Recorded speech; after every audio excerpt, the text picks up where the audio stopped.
Bollywood film चिल्लर party में बड़ा ही इंटरेस्टिंग और अनोखा किरदार था, आपको याद ही होगा, गुगली। कैसे भूल सकता हूँ, पहला बड़ा काम था तो मेरा, इस पहला टाइम मेरे साथ उस फिल्म के एक्टर यानी कि गुगली यानी कि आकाश दहिया मेरे साथ हैं। उनके साथ खास बातचीत करेंगे उनके सफर के बारे में, लॉकडाउन के बारे में, और इसके अलावा उन्होंने gangs of Wasseypur, Tanu versus Manu, काफी सारी फिल्में की हैं। आकाश, आपका बहुत बहुत स्वागत है टीवी एनआरआई पे। जी थैंक यू। और जो भी इस वीडियो को देख रहे हैं उन सब लोगों को दिल से नमस्ते, सत श्री अकाल, आदाब, सब कुछ। आपका गुगली का जो किरदार था काफी फेमस हुआ था चिल्लर पार्टी में। जी तो वो कैरेक्टर आपके लिए कितना खास रहा? हालांकि आपने बहुत सारी फिल्में भी की, गैंग्स ऑफ वासेपुर हो, तनु वर्सेस मनु हो, या और मैं गैंग्स फिल्में ऑफ हो। वासेपुर में मैं कास्टिंग के जरिए जुड़ा रहा था, उसमें मैं एज एन एक्टर नहीं था। बट हाँ, चिल्लर पार्टी दिल के बहुत करीब है, क्योंकि वो एक्चुअल में वो पहली एक फिल्म है जो कि मैं, मेरे घर वाले, मेरे स्पेशली माय फादर, मैं उनको दिखा पाया था। उन्होंने वो एक फिल्म है जो कि पूरी देखी थी अच्छे से। ओके। तो उसके बाद हाँ, तो उस वजह से वो फिल्म काफ़ी वो है। और सबसे अच्छी चीज़ कि वो बच्चों को बहुत पसंद है। तो हालांकि उस बात को अभी फिलहाल आई थिंक 10 साल हो गए होने वाले हैं चिल्लर पार्टी को। और 10 साल आप भी पता नहीं, शायद बहुत छोटे रहे होंगे उस वक्त पे। तो वही चीज़ है कि वो जो छोटे छोटे बच्चे थे वो जब बड़े भी हो गए हैं, जो अभी नए जो बच्चे छोटे और जो बच्चे हैं जो वो भी देखते हैं, जो बड़े हो गए उनको भी याद है, तो बड़ा अच्छा लगता है। वो एक मेमोरी, एक स्पेशल मेमोरी है मेरे जहन में, मेरे दिल में। जैसे कि आपने दिल्ली से थिएटर भी किया, और एज अ एडी करियर की शुरुआत करना, आप आपके फ्रेंड है मुकेश छाबड़ा, उनके साथ एक्सपीरियंस कैसा रहा, और थिएटर ने कितना सपोर्ट किया आपकी लाइफ में? और हर कोई मोस्टली एक्ट्रेस को देखा गया वो करियर की शुरुआत एज अ एडी करते हैं, ये फंडा क्या है? मैं एडी तो नहीं था, मैं और मुकेश भाई हम लोग पार्टनर्स थे जब तक हम लोगों ने साथ में काम किया, और हम साथ में शुरू भी किया था, तो बहुत अच्छा सफर था। बाकी आप क्या पूछ रहे थे कि लोगों के लिए क्या, मैं थोड़ा शायद मिस कर गया। मोस्टली जो एक्टर्स होते हैं वो करियर की शुरुआत एज अ एडी से करते हैं, ताकि उन्हें काफी कुछ सीखने को मिले, उन्हें एक्सपीरियंस हो उस लाइन के बारे में। कास्टिंग में असिस्टेंट बन के। हाँ, कास्टिंग में एडी बन के। तो ये जो चीज है ये कितना सपोर्ट करती है उनकी लाइफ में? यार लर्निंग तो हम 100% हर चीज में जो है वो आपको कुछ ना कुछ उससे मिलता ही है। चाहे वो एक्चुअली क्या होता है, एडी जो वो है वो असिस्टेंट डायरेक्टर का एक फॉर्म है, जो कि कास्टिंग में क्या होता है कि एसोसिएट कास्टिंग डायरेक्टर या असिस्टेंट कास्टिंग डायरेक्टर्स ऐसे कुछ होते हैं। तो कास्टिंग एक एक्टर के लिए थोड़ा सा ज़्यादा बहुत फायदेमंद रहती है, क्योंकि कास्टिंग करते वक्त ना आप हर चीज़ से जुड़ते हो। जैसे कि आप सबसे पहले तो आप स्क्रिप्ट पढ़ना समझते हो कि स्क्रिप्ट क्या होता है। सबसे पहले आपके पास स्क्रिप्ट आती है, एंड देन आप जब किसी का ऑडिशन करते हो तो उस वक्त पे आप कैमरामैन भी होते हो, उस वक्त पे आप डायरेक्टर भी होते हो, आप एज ए डायरेक्टर, क्योंकि उस वक्त पे एक एक्टर के लिए जो ऑडिशन देने आया है वो उसके लिए तो आप ही डायरेक्टर हो ना, आप डायरेक्ट कर रहे हो, तो आपके वो स्किल्स थोड़े और ब्रशअप होते हैं। एंड देन आप को एक्टिंग करते हो। सबसे बड़ी चीज़ है कि जब आप को एक्ट करते हो किसी ऑडिशन में किसी एक्टर के साथ में, तो आपको डिफरेंट डिफरेंट एक्टिंग के जो इमोशंस हैं, एक डायलॉग को कितने तरीकों से बोला जा सकता है, तो आपको वो मौके मिलते हैं एक एक्टर को, क्योंकि एक्टर रियाज नहीं करता है ना। हर आर्ट फॉर्म में जो होता है हर कोई रियाज करता है, जो गायक है वो रियाज करता है, जो पेंटर है वो बनाता है, एक्टर कम करता है। तो कास्टिंग में जुड़ने के बाद में एक एक्टर को रियाज करने का मौका मिलता है। ओके। तो अभी थोड़ा लॉकडाउन की बात करते हैं। आपका लॉकडाउन कैसा जा रहा है? आप क्या कुछ कर रहे हो लॉकडाउन में? उसे इंटरेस्टिंग बनाने के लिए आप कौन कौन सी एक्टिविटीज कर रहे हो? लॉकडाउन मेरा बहुत अच्छा जा रहा है। पहले शुरू शुरू में थोड़ी सी चीज़ें समझ नहीं आ रही थी कि क्या रहा है ये सारी सब कुछ, बट धीरे धीरे आपको समझ में आने लगता है कि यार आपको एक वक्त मिला है, हम लोगों के पास था ही नहीं, किसी के पास नहीं था। आज वक्त ही वक्त है। तो आज के वक्त पे आप कैसे अपने आप को अपनी चीज़ों को जो जिस भी फील्ड में आप जाना चाहते हो, उसको कैसे और तरीके से ठीक कर सकते हो ना, आपको वो टाइम मिला है। तो मैं उसका फ़ायदा उठा रहा हूँ और मुझे लिखना पसंद है, तो मैं अभी कोशिश कर रहा हूँ लिखने की कुछ चीज़ें, कुछ स्टोरीज़ हैं जो मेरे ज़हन में मेरे थॉट्स हैं, मैं उनको पेपर पे उतार रहा हूँ। और स्क्रिप्ट राइटिंग कैसे होती है मैं उसके वीडियोस देख रहा हूँ, उसको समझने की कोशिश कर रहा हूँ, तो वो चीज़ें कर रहा हूँ। इंटरव्यूज सुन रहा हूँ, पढ़ रहा हूँ, ओके। वो बहुत मज़ेदार हैं। इरफान भाई,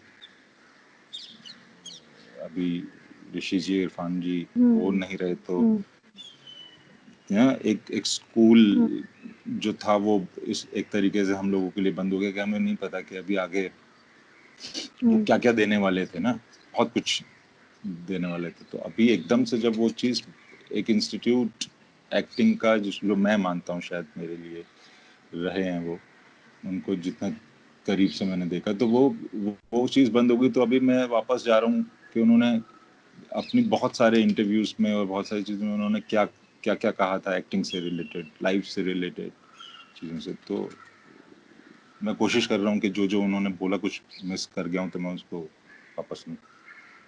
आगाज़ साहब के उन्होंने, करियर ऋषि जी ने, ऋषि हुँ, कपूर साहब ने जिंदा दिला दिए हैं। आगाज़ साहब के करियर की बेस्ट फ़िल्म कौन-सी रही है अगर बात की जाए तो? जैसे कमीने भी की आपने, और फ़िल्म हो बेस्ट, रॉकस्टार हो, तनु वेड्स मनु हो, और फ़िल्में हो। बेस्ट मूवी आप किसे मानते हो अपने करियर की, अगर बात करें तो? मैं बेस्ट तो नहीं कहूँगा कि किसी एक फिल्म को मैं मानता हूँ, बट कुछ कुछ फिल्में मेरे दिल के करीब रही हैं, जैसे कि चिल्लर पार्टी ऑफ कोर्स पहली फिल्म थी, बच्चों की फिल्म थी।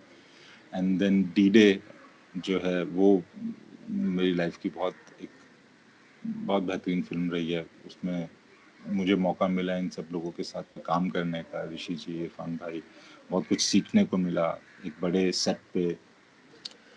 तो ये फिल्में हैं। मेरठिया गैंगस्टर एक फिल्म थी जिसमें हुँ, एज एन एक्टर मैंने अपने आप को एक्सप्लोर किया था। एंड तो ये काफ़ी कुछ दो कमीने काफ़ी सही। कमीने, रॉकस्टार, कमीने तनु में वेड्स मैं मनु था। कास्टिंग के उसमें था। कास्टिंग और वो तनु अच्छी किस पे था? तनु नहीं, कमीने में बहुत छोटा था यार उस वक्त का। तो हम लोगों ने, क्योंकि मुकेश हुँ, भाई जो है वो भी उस वक्त एसोसिएट थे कास्टिंग में हनी तेरान के साथ में, तो मैं मेरी वो शुरुआत थी उस वक्त। तो वो इतना उसका एक्सपीरियंस इतना नहीं है, ओके। मेरे को याद नहीं है। देन तनु वर्ड्स मनु कुछ एक अलग चीज थी कि जब मेरे को फोन आया था सर का, आनंद एल राय साहब का, कि मिलना है। तो जब मैं मिलने गया तो उन्होंने जिस तरीके से बताया ना उस सीन के बारे में, बहुत ही छोटा सा सीन था, लोगों हुँ, को पसंद आता है, तो वो उन्होंने मेरे को पहले ही बोल दिया था कि यार ये मेरी फिल्म का सबसे फेवरेट फिल्म सीन है। ओके। तो जब उन्होंने ये बोला तो उसके बाद मेरा हाँ और ना करने का तो मतलब ही नहीं था। तो जब वो हुआ उसके बाद में लोगों को इतना पसंद आएगा, वो कहते हैं ना कि पहले पता था जब डायरेक्टर ने खुद ही बोल दिया था। तो वो एक अच्छा एक्सपीरियंस था। तो नेगेटिव किरदार करना कितना आपके लिए इंटरेस्टिंग रहा है? अगर आप नेगेटिव किरदार करते हो या पॉजिटिव किरदार करते हो, एक इमेज सेट हो जाती है फैन्स में कि नेगेटिव कैरेक्टर किया था, वो इमेज सेट हो जाती है कि नेगेटिव मैंने एक ही किया अभी, जो ऑपरेशन परिंदे एक ऑपरेशन आया था परिंदे 2020 में। हुँ, Z5 का। तो उसमें हालांकि मुझे सरदार का एक लुक भी लेना था, तो उसमें मैंने पंजाबी भी ट्राई की। मैं अपने कुछ दोस्त हैं, अंजुम बत्रा, जिसके पास मैं गया, उसको बिठाया, मैंने कहा मेरे को सिखा कि ये लाइन से पंजाबी विच में मुझे बोलनी है, तो क्या कैसे कैसे बोलना है मेरे को, मतलब आपके लिए वो लहजा कैसा चैलेंज रहा रहेगा। वो आपके लिए, पंजाबी बोलना एक चैलेंज रहा। वो मेरे लिए, हाँ, वो एक चैलेंज था जो कि मैं कोशिश की कि मैं कर पाऊँ। तो उसमें नेगेटिव कैरेक्टर था। ओके। तो नेगेटिव कैरेक्टर उसमें था। देन मैंने एक पीओडब्ल्यू किया था। नेगेटिव कैरेक्टर मैं करना नहीं चाहता हूँ कभी, लेकिन जब मिलता है तो बहुत डिस्टर्ब भी होता हूँ। पीओडब्ल्यू में जैसे एक टेररिस्ट का कैरेक्टर था, तो वो बहुत टाइम तक मेरे को, जब मैं कर रहा था तो, क्योंकि क्या होता है कि ना कि एज एन एक्टर आपको जो कैरेक्टर आप कर रहे हो उसकी तरह सोचना भी पड़ता है करते वक्त, कि उसकी क्या हुँ, सोच होगी। तो ऑब्वियसली जो जो एक बैड कैरेक्टर है उसकी सोच बहुत गलत ही होगी, बहुत गंदी ही होगी। तो मैं वो करता था, बहुत डिस्टर्ब रहता था उस वक्त पे, बट ये एक पार्ट है एक्टर की जिंदगी में, तो करता हूँ यार। अभी पता नहीं क्यों कुछ नेगेटिव कैरेक्टर्स मेरी तरफ आ रहे हैं, तो मैं हाँ भी बोल रहा हूँ, कर भी रहा हूँ। तो एक आपको ऐसा और क्यों लगता है आने वाला आपको है अभी, एक फिल्म है हम्म, जो तो आपको नसीर साहब हैं उसमें। हाँ, आपको ऐसा क्यों लगता है कि नेगेटिव जो कैरेक्टर्स होते हैं वो डिस्टर्ब करते हैं माइंड को, क्योंकि नेगेटिव कैरेक्टर हर कोई एक्टर जो है वो इंजॉय करता है, उसे खुशी खुशी करता है कि मैं नेगेटिव कैरेक्टर कर रहा हूँ। पॉजिटिव तो करता ही है, नेगेटिव भी करता है। आपको ऐसा क्यों लगता है कि आपका जो माइंड है वो थोड़ा सा डिस्टर्ब हो जाता है नेगेटिव कैरेक्टर करने से? क्योंकि मेरे को उसके उसकी तरीके से सोचना पड़ता है। वो मैं जब वो थॉट्स लेके आता हूँ तो बहुत अजीब लगता है, गंदा लगता है। आप जब भी किसी कैरेक्टर को पढ़ रहे होते हो तो आप भी रहते हैं, जब करते हो तब वो कैरेक्टर होता है। जब आप एज एन एक्टर उसको परफॉर्म कर रहे हो ना, उस बैड कैरेक्टर को, तब वो बैड कैरेक्टर वो कर रहा है, बट उससे पहले उसके बारे में जब सोचता है आदमी, तो वो एक एक इंसान, आकाश दहिया अगर किसी हम्म, बैड कैरेक्टर को कर रहा है तो पहले मैं उसके बारे में सोचूंगा, तो मैं डिस्टर्ब होता हूँ, मेरा कैरेक्टर डिस्टर्ब नहीं होता होगा, और मैं डिस्टर्ब करता हूँ। करते आप वक्त नहीं होता मैं डिस्टर्ब, हम्म, करते वक्त तो अच्छा, मैं उस परफॉर्मेंस को एंजॉय कर रहा होता तो इंटरेस्टिंग क्या रहा आपके लिए बॉलीवुड में? हूँ। क्या इंटरेस्टिंग क्या रहा आपके लिए बॉलीवुड में? इंटरेस्टिंग ये रहा कि जो मैं करना चाहता था वो मैं कर रहा हूँ। मैं बचपन से जो है इस फील्ड में आना चाहता था, आज मैं हूँ। आज मैं एज एन एक्टर जो चीजें जो बचपन में आप देखते हो ना, जब टीवी पे छोटे होते हो, जब हम्म, फिल्मों को देखते हो, सीरियल्स को देखते हो, किसी आदमी को परफॉर्म करते हुए देख रहे होते हो, तो जो जो चीजें चल रही होती हैं वो आज मैं कर रहा हूँ, तो बहुत अच्छा लगता है। यही बचपन में करना ऐसा है। ऐसा कौन सा सेलिब्रिटी देखा था जिसने आपको इंस्पायर किया इस फील्ड में आने के लिए, उसको काइंड ऑफ आइडल? यार बचपन की फिल्में ना बड़ा अलग होती है उस वक्त पे। उस वक्त पे तो हमारे दिमाग में हीरो ही होता था सिर्फ, है ना। तो अनिल कपूर साहब की फिल्म देखते थे हम लोग बचपन में, तो बड़ा मजा आता था, मेरे फेवरेट थे। एंड देन फिर अक्षय कुमार, कुछ कुछ एक्टर्स बदलते रहते हैं आपके टाइम पे। तो ये कुछ लोग, कुछ और भी लोग थे, बट एक्टर्स पे कभी गौर नहीं किया था मेरा। हाँ? जब देखते थे सिर्फ हीरो ही रहता था।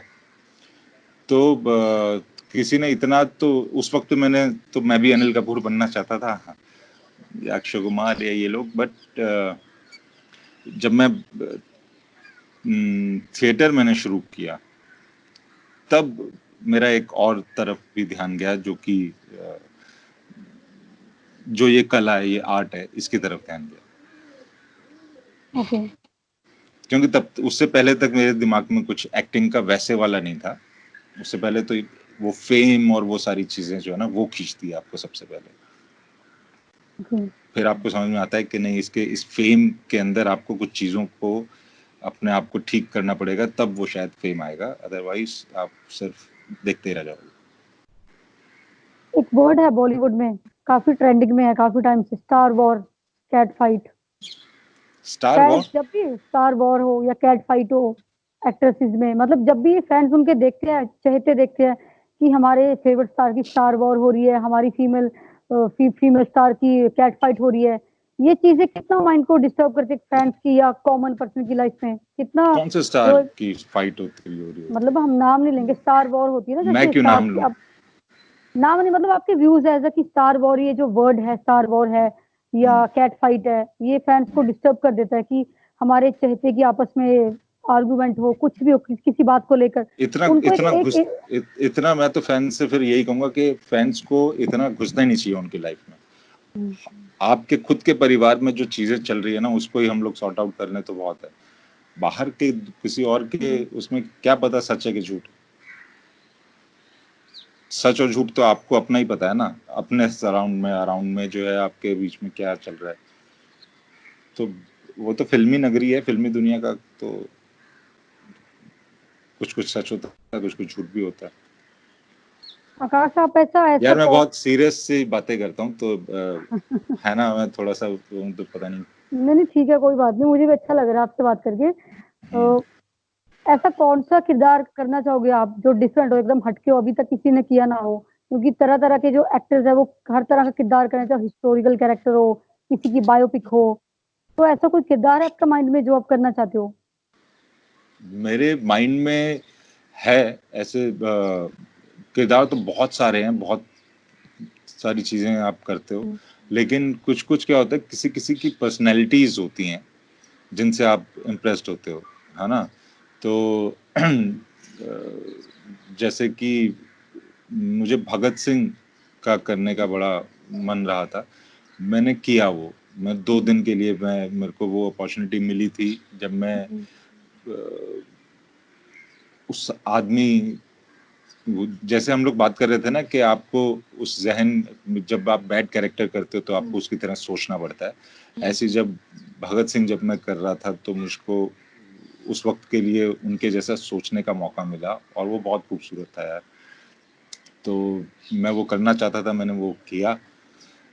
दूसरा एक कैरेक्टर है गालिब साहब का कि मैं उनकी ज़िंदगी से बड़ा प्रभावित रहा हूँ, तो मैं उनका कैरेक्टर करना चाहता हूँ। उनकी लाइफ में एज़ एन एक्टर उस आदमी को बचपन से लेकर बुढ़ापे तक का वो सफ़र करना जो नसीर साहब ने किया है, जो हमने देखा था, तो मेरे को तब से वो लगा था कि यार ये कैरेक्टर कभी करने को मिले ना हुँ, तो कुछ मज़ा आएगा। ओके। अच्छा पेरेंट्स का सपोर्ट कितना है लाइफ में? पेरेंट्स का सपोर्ट सबसे ज़रूरी होता है। जैसे वो बोलते हैं ना बच्चे को कि उसका मन है आपका जैसे मन है आपका एक्टिंग करने का, कई बार वो बोलते हैं बेटा सोच ले एक बार, कई बार ऐसा होता है फ्यूचर सिक्योरिटी की चिंता भी होती है उनको कि बच्चे का फ्यूचर सिक्योर रहेगा या नहीं रहेगा। तो आपको स्टार्टिंग में थोड़ा-सा ऐसा कुछ फेस करना पड़ा था या ईज़िली मना लिया था कि मुझे तो एक्टिंग ही करनी है, मैं तो एक्टिंग में मेरे जाऊँगा? मेरी कहानी थोड़ी-सी अलग थी। मेरे जो है ना पिताजी जो थे, वो अब तो नहीं रहे हैं, 5 साल हो चुके हैं उस बात को। तो हुँ, वो जो है वो मेरे को बोलते थे बचपन में मेरे को नाचने का बड़ा शौक था। ओके। डांस बहुत करता था मैं। तो तब वो ना वो मेरे को कहीं भी नचा देते थे। मुझे याद है मतलब मैं हर जगह नाचा हूँ। कौन-सी जगह है, मैं चलती हुई मारुति वैन में चाचा की शादी में जा रहे थे, तब नचा रहे थे, मेरा बेटा नाचेगा। तो तब से ना वो डांस करते-करते एंड देन फिर उनको उनकी कुछ पिक्चर्स हैं, जो हम लोग देखते थे। पिक्चर्स इन द सेंस कुछ फ़ोटोग्राफ्स हैं पुरानी। तो मैं आपको 1 सेकंड ना।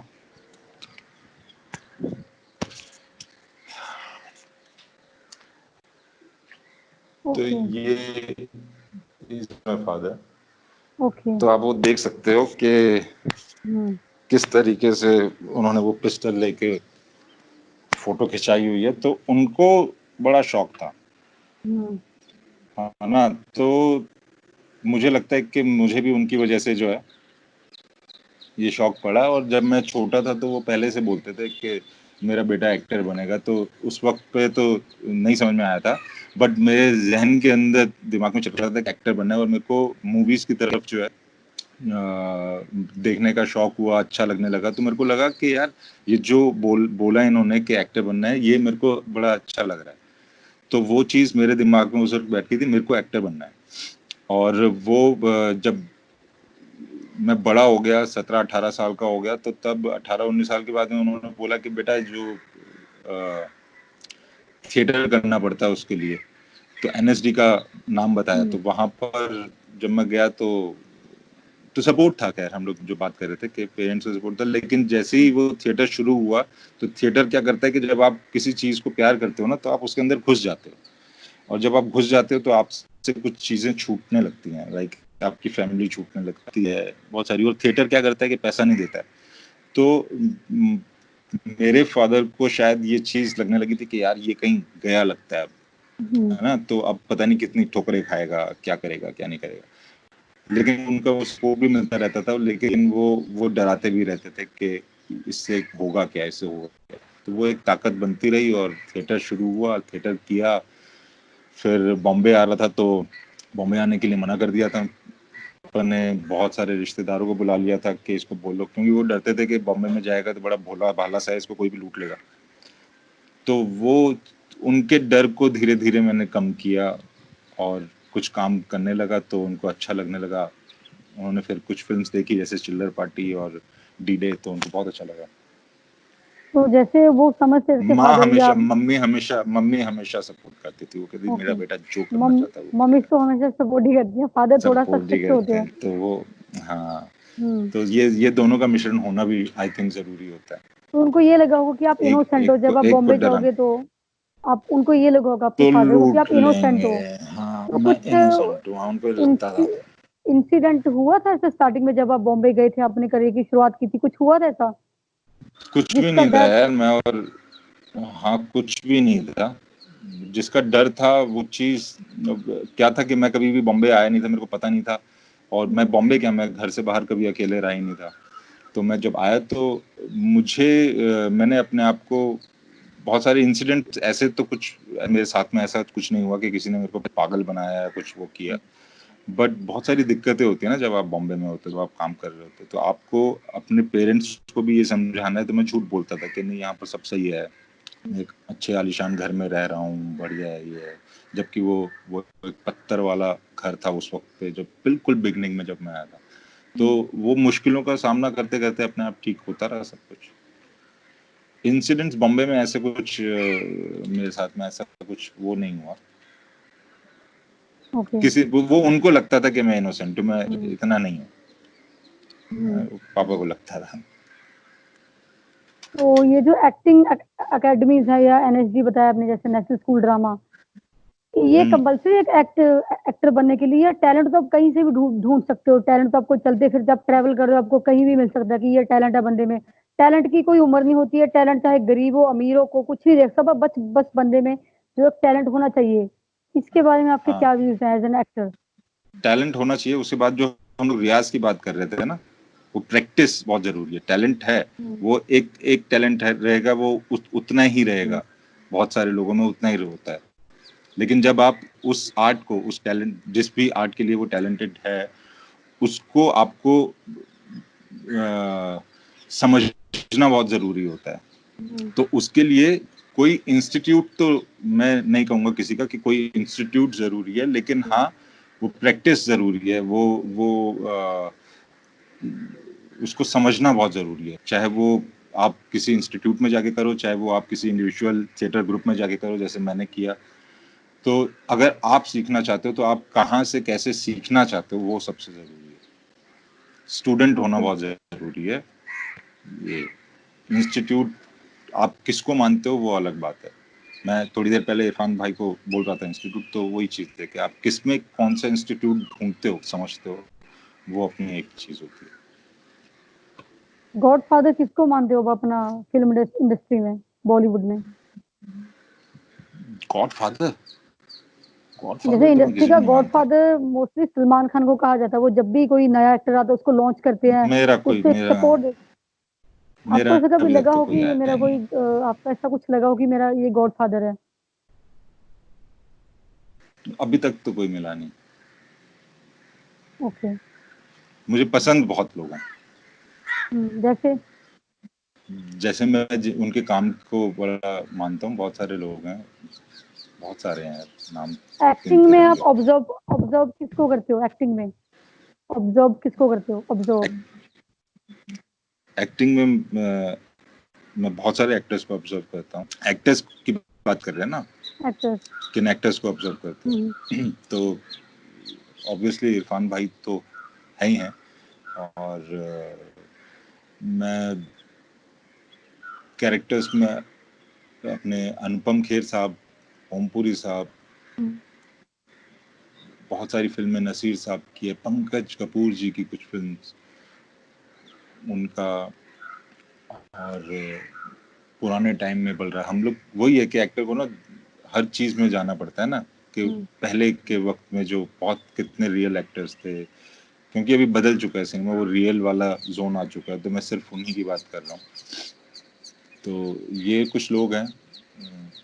कुछ एक फिल्म नीरज कबी साहब की जो थी, वो बहुत, उसमें उनको ऑब्जर्व किया मैंने, वो बहुत नेचुरल किया था उन्होंने। और बहुत सारे एक्टर्स हैं यार, मैं बहुत कुछ मिस कर जाऊंगा उन कई कई लोगों के नाम। ओके। मैं किसी एक पर्टिकुलर आदमी को वैसे नहीं ऑब्जर्व करता कि उनकी सब फिल्मों में मेरे को उनकी कुछ फिल्में अगर कोई लगती है कि जिसमें कोई एक्टर बहुत कमाल की चीजों को यूज करता है तो मैं उस चीज को ऑब्जर्व करता हूँ। और वो आपको कहीं वो गोविंदा साहब में भी मिल जाएगी, आपको वो कहीं सलमान, सब बहुत सारे लोगों में एक्टर्स में मिल जाएगी कुछ ना कुछ चीजें। टैलेंट तो मायने रखता है, उसके अलावा आपके लिए क्या क्या चीजें मायने रखते हैं? टैलेंट जैसे मेकओवर तो हर एक की नीड बन चुका है, मेकओवर हो, टैलेंट हो। अवार्ड्स मायने रखते हैं, टैलेंट मायने रखता है, मेकओवर मायने रखता है, अवार्ड्स इंडस्ट्री तो मायने अभी क्यों? तक मैं उस जगह तक पहुंच नहीं पाया हूँ, तो उसके बारे में तो मैं कुछ पता नहीं है। लेकिन मायने क्या रखता है,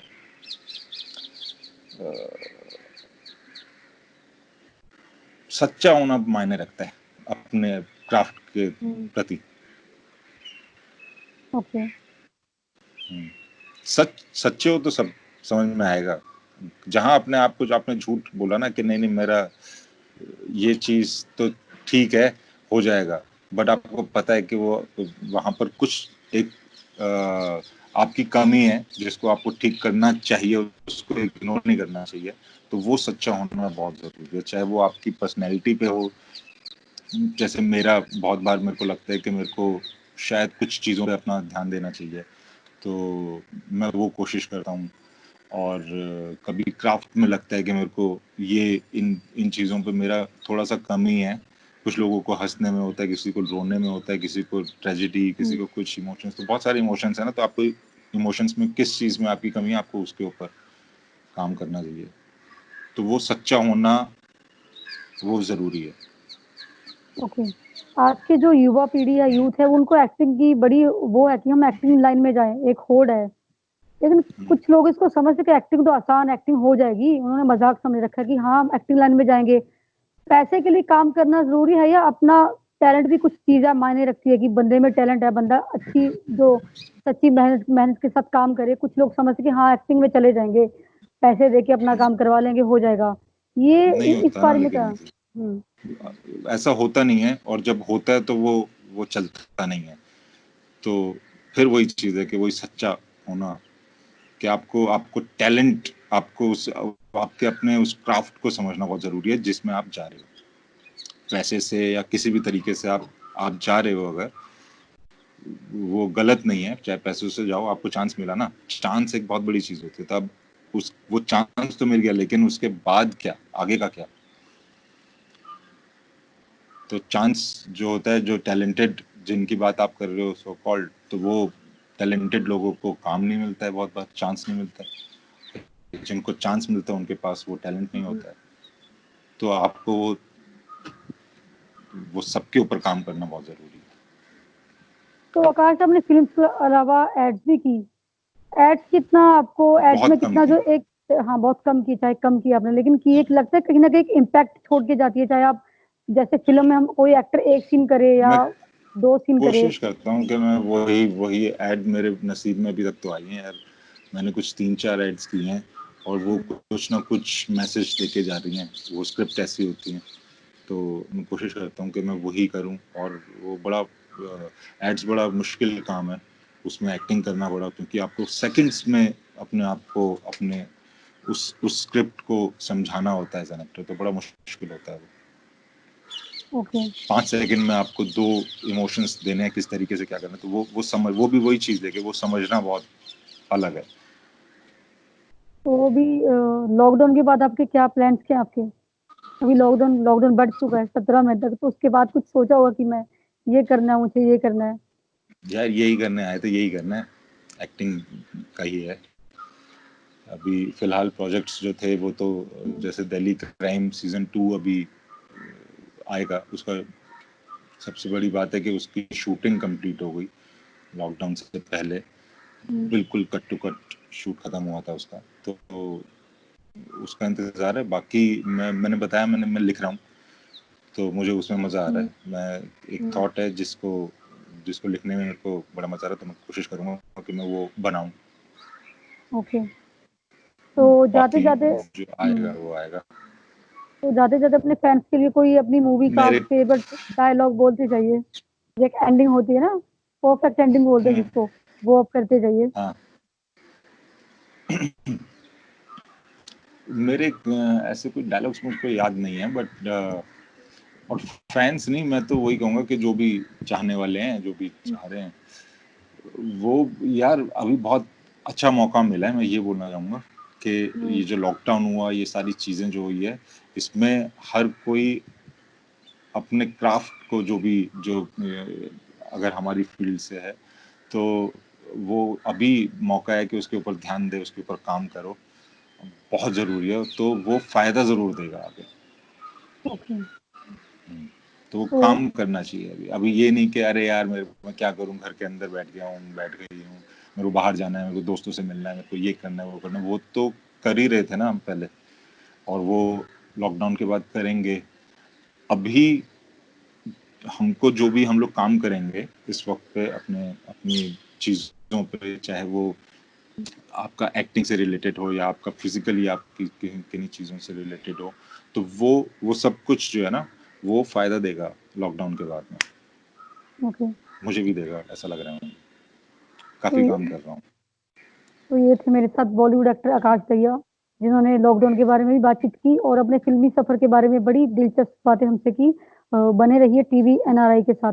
thank you so much Akash. Thank you so much, thank you so much. Thank